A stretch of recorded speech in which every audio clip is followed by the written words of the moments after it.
Vlog 1. How I anticipate this person will be similar and different from me in terms of culture. I anticipate a difference in how much we will share with each other. My culture, being American, is more open, and I feel we're more encouraged to share our opinion and be proud of our thoughts, even if they're different.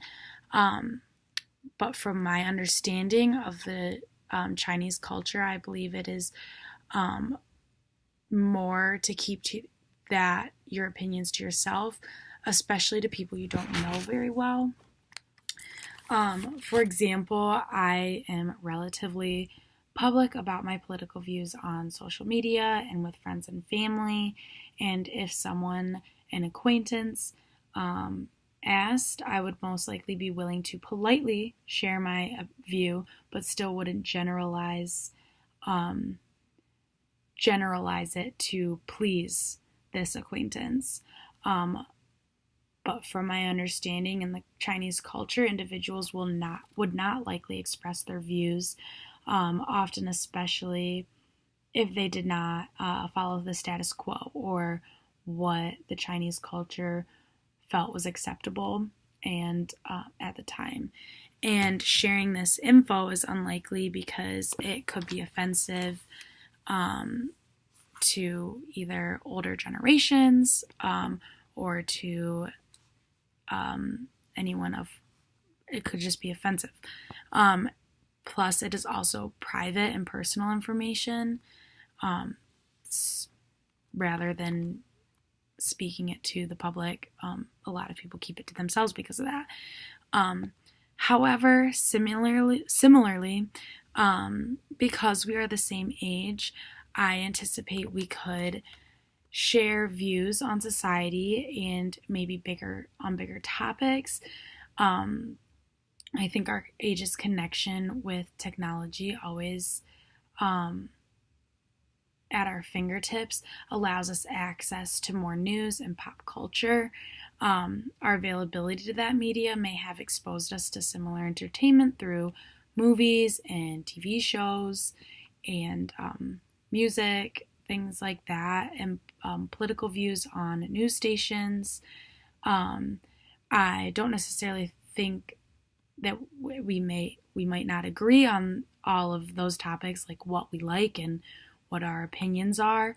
But I am aware that we both will have an expansive knowledge on this access to media because of how exposed we are to it.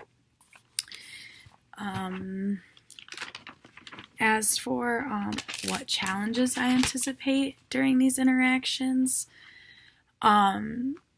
and how these two interactions will take me out of my comfort zone, I anticipate a language barrier because Linda is a Chinese international student, so she does speak Chinese, and I, as many native English speakers, forget how fast I speak and how difficult English is to understand as learning it as a second language.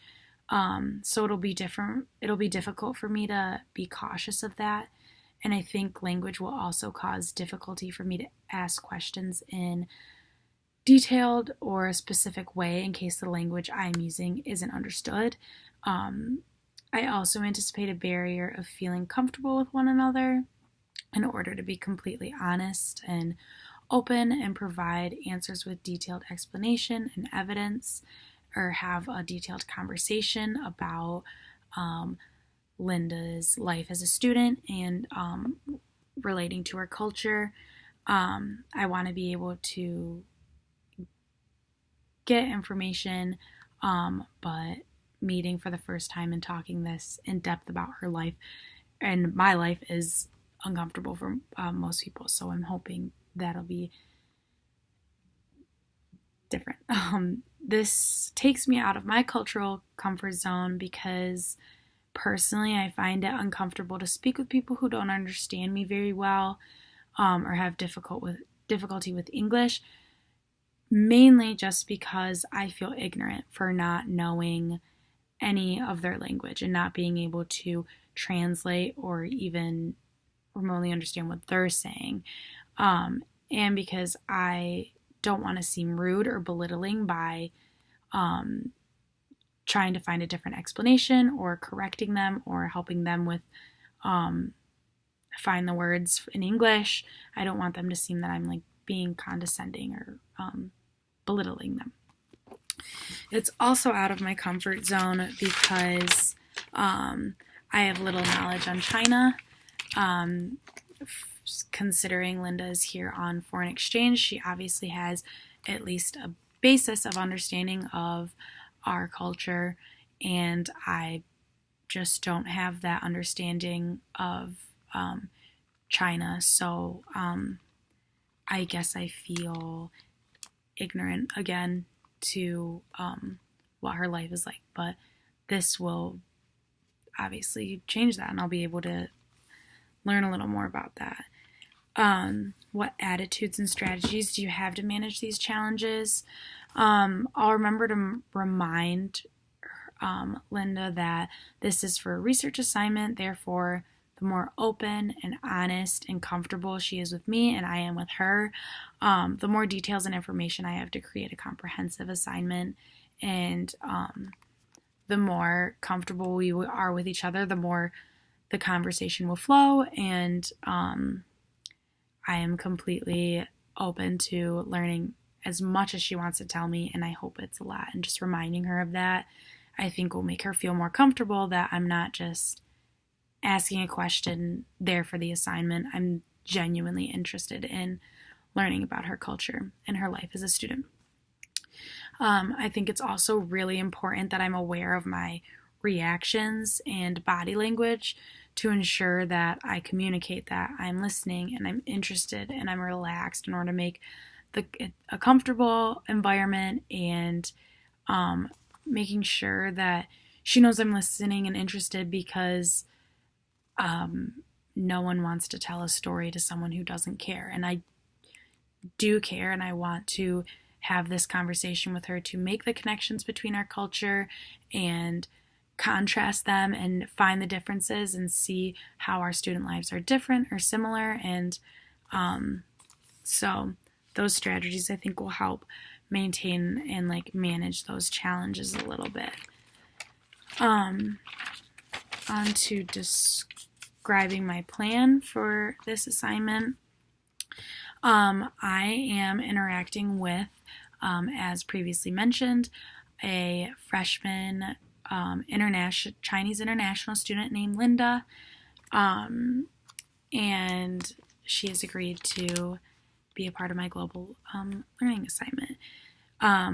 My tentative plans for the next two interactions, I am meeting Linda twice in person, and we've discussed this and made a time and place to be that is easy for her to access. So for both interactions, I will discuss with my instructor what the guidelines are for what ideas to focus on mainly before my interactions. And following that, I plan to create a comprehensive list of questions and bullet points of topics that we can that will prompt Linda to discuss her personal experiences from her culture as a student and discuss the different ideas that my instructor has told me to focus on. And I hope these bullet points and questions will prompt not only Linda to discuss her personal experiences from her culture as a student, but me too, so we can have a conversation about this and focus on that. So for the first interaction, I will be creating a list of questions and bullet points focusing on culture, metacognition, and strategies for learning. After I discuss this with Linda, I will go back and I will compare what she says to my own experiences, make connections between our experiences and lives as students by comparing and contrasting what she has told me about her culture and her metacognition strategies while she's in school and while she's as a student, and looking at how that compares to what I do as a student. Then for the second interaction, I will be focusing on just culture and motivation. So after that interaction, I will again go back and compare what Linda has told me with my own experiences and begin to make those links and those contrasts.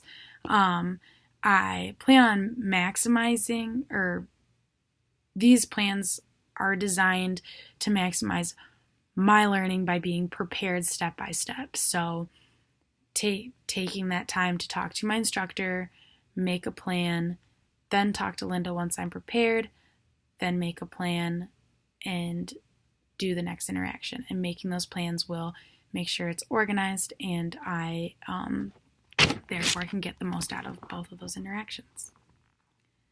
Thank you.